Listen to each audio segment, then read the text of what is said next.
Les scientifiques viennent de découvrir quelque chose d'assez alarmant sur les orages de grêle. Non seulement ils s'intensifient, mais la grêle elle-même grossit. La chaleur supplémentaire dans l'atmosphère peut transformer ces boules de glace en blocs gros comme des balles, capables de briser des vitres, ravager des voitures et anéantir des récoltes. Tout a commencé avec un énorme orage qui a frappé Paris et d'autres régions de France en 2025. Certains grêlons étaient petits comme des billes, d'autres gros comme des balles de golf. À la fin, l'orage avait causé plus de 350 millions de dollars de dégâts. Les scientifiques voulaient savoir si une atmosphère plus chaude l'avait aggravé. Ils l'ont comparé à des dizaines d'orages similaires du passé, avec une seule question toute simple. Si le même orage se produisait dans un monde plus froid, serait-il différent? La réponse est oui! Les chercheurs ont constaté que dans certaines régions de France et d'Allemagne, un temps propice à la grêle est aujourd'hui jusqu'à 30% plus probable qu'avant, et la grêle peut devenir bien plus grosse. Dans le scénario de réchauffement le plus extrême, le nombre d'orages capables de produire des grêlons plus gros qu'une bille pourrait grimper de près de 50% d'ici l'an 2100. Même dans un scénario plus optimiste, avec un réchauffement moindre, la hausse reste énorme. Le risque d'orage produisant de la grêle géante a augmenté de près de 40%. Pour comprendre pourquoi, il faut d'abord regarder comment la grêle se forme. De puissants courants ascendants au cœur de l'orage aspirent les gouttes de pluie et les emportent très haut dans l'atmosphère. Là-haut, les températures sont bien en dessous de zéro. Les gouttes gèlent et forment de petites boules de glace. Des vents puissants dans le nuage propulsent ces morceaux de glace vers le haut, encore et encore. Chaque fois qu'ils traversent les zones froides du nuage, une nouvelle couche de glace s'y accroche. C'est comme rouler une boule de neige. Plus elle roule, plus elle grossit. Maintenant, écoutez bien. Un grêlon de moins de 2,5 cm tombe en général entre 15 et 40 km/h. Mais dès que la grêle atteint 10 cm, gros comme un pamplemousse, elle peut toucher le sol à environ 110 km/h. Certains des plus gros grêlons jamais enregistrés sont tombés à plus de 160 km/h. Autrement dit, c'est un vrai danger qui déboule du ciel. Et voici le point essentiel. L'air plus chaud retient plus d'humidité. Et cette humidité donne plus d'énergie aux orages. Plus d'énergie, ça veut dire des courants ascendants plus forts dans les nuages. Et ces vents peuvent maintenir les grêlons en suspension plus longtemps avant qu'ils ne tombent, leur laissant tout le temps de grossir. Quand tout s'aligne parfaitement, l'orage peut devenir extrêmement puissant. Les scientifiques ont déjà repéré des signes alarmants, comme des orages aux États-Unis, lâchant des grêlons gros comme des balles. C'est comme un petit melon qui vous tombe du ciel à toute vitesse.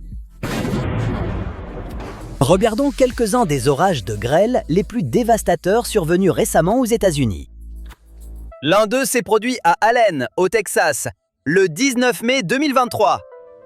Cet orage a lâché des grêlons gros comme des balles de tennis, environ 6 cm de diamètre. Les dégâts se sont concentrés à Allen, mais des villes voisines comme Frisco, Plano et Lucas ont aussi été touchées.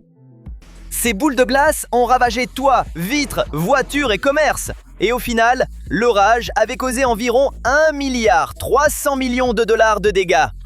Un autre orage de grêle a frappé San Antonio, au Texas, le 12 avril 2016. Les plus gros grêlons ont atteint la taille de pamplemousse, environ 11 cm de diamètre. L'orage a littéralement déchiré des quartiers entiers, défonçant les toits, brisant les vitres et détruisant les véhicules. Environ 110 000 véhicules et des milliers de maisons ont été endommagées ou complètement détruites. La facture finale a atteint près d'1,4 milliard de dollars, l'un des orages de grêle les plus coûteux jamais enregistrés au Texas. L'orage de grêle le plus coûteux de l'histoire du Colorado a frappé l'agglomération de Denver le 8 mai 2017. L'orage a lâché des grêlons gros comme des balles de baseball, environ 7 cm de diamètre. Il n'a pas duré longtemps, mais c'était largement suffisant. Après l'orage, les assureurs ont reçu plus de 150 000 déclarations pour les voitures et plus de 100 000 pour les habitations. Les pertes totales ont atteint le chiffre vertigineux de 2,3 milliards de dollars. Au printemps 2026, d'énormes orages ont balayé le Midwest. Ils ont apporté vents violents, tornades et grêles gigantesques. Dans l'Illinois, un météorologue a trouvé un grêlon d'environ 40 cm de circonférence, pesant plus de 500 grammes, comme un petit ananas. Les experts suivent la grêle depuis des décennies, et jamais rien de tel n'avait été enregistré là-bas. Bon, ça ne veut pas dire que chaque orage va se mettre à nous balancer des sphères de glace géantes. Mais si les conditions sont réunies, la grêle risque de devenir bien plus grosse et bien plus destructrice qu'avant. Le problème, c'est que les orages de grêle sont très difficiles à étudier. La plupart se forment dans des orages puissants, larges de quelques kilomètres seulement.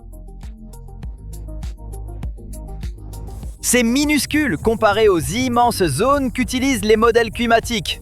C'est comme observer une abeille en regardant tout un terrain de foot depuis l'espace.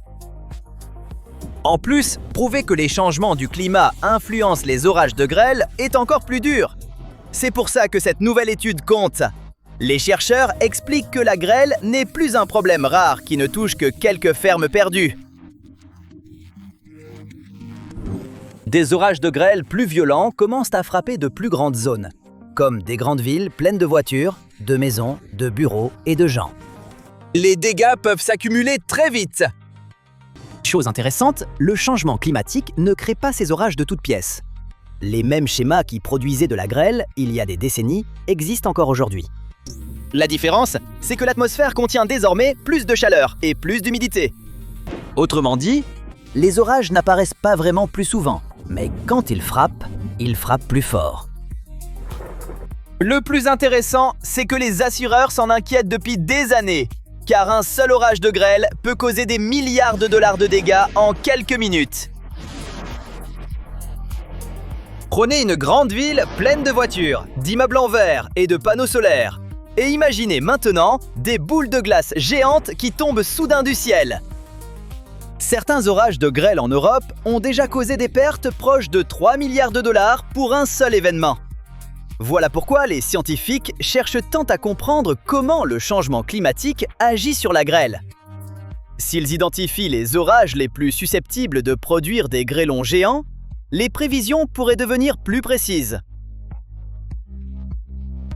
Les agriculteurs seraient prévenus plus tôt et les villes auraient plus de temps pour se préparer. Certains endroits pourraient même améliorer les méthodes qui visent à réduire les dégâts de la grêle avant l'arrivée de l'orage. La nouvelle étude est aussi un peu révolutionnaire. La plupart des modèles climatiques prévoyaient que la grosse grêle deviendrait plus fréquente avec le réchauffement de la planète. Mais une prédiction, c'est une chose, et une preuve concrète, c'en est une autre.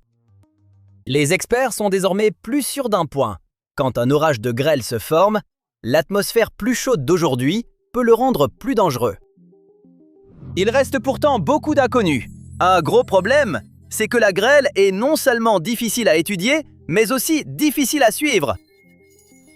Une tornade laisse une longue trace de destruction, facile à examiner ensuite. Mais la grêle, c'est différent. Un quartier peut être ravagé, tandis qu'un autre à 1 km est totalement épargné. Et si un orage de grêle frappe en pleine cambrousse, on ne l'enregistre parfois même pas.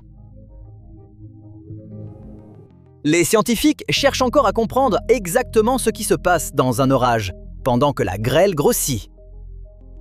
Ces phénomènes se produisent à très petite échelle et peuvent changer d'une minute à l'autre. Aujourd'hui, c'est la pluie et la neige qui retiennent l'attention. Trop de pluie peut inonder des villes entières. De fortes chutes de neige peuvent bloquer les routes, faire s'effondrer les toits et priver les gens d'électricité. Mais la grêle est l'une des choses les plus étranges et les plus destructrices qui puissent tomber du ciel. Ces 10 dernières années, les grandes inondations aux États-Unis ont causé en moyenne environ 4,6 milliards de dollars de dégâts par an. Les tempêtes hivernales coûtent encore plus cher, avec près de 5,1 milliards de dollars de dégâts chaque année. Mais la grêle peut être tout aussi redoutable. Et une chose est déjà claire, une atmosphère plus chaude donne aux orages plus de carburant. plus de chaleur, plus d'humidité et des courants ascendants plus forts. Et ce changement peut vite transformer un simple orage de grêle en quelque chose de bien plus destructeur.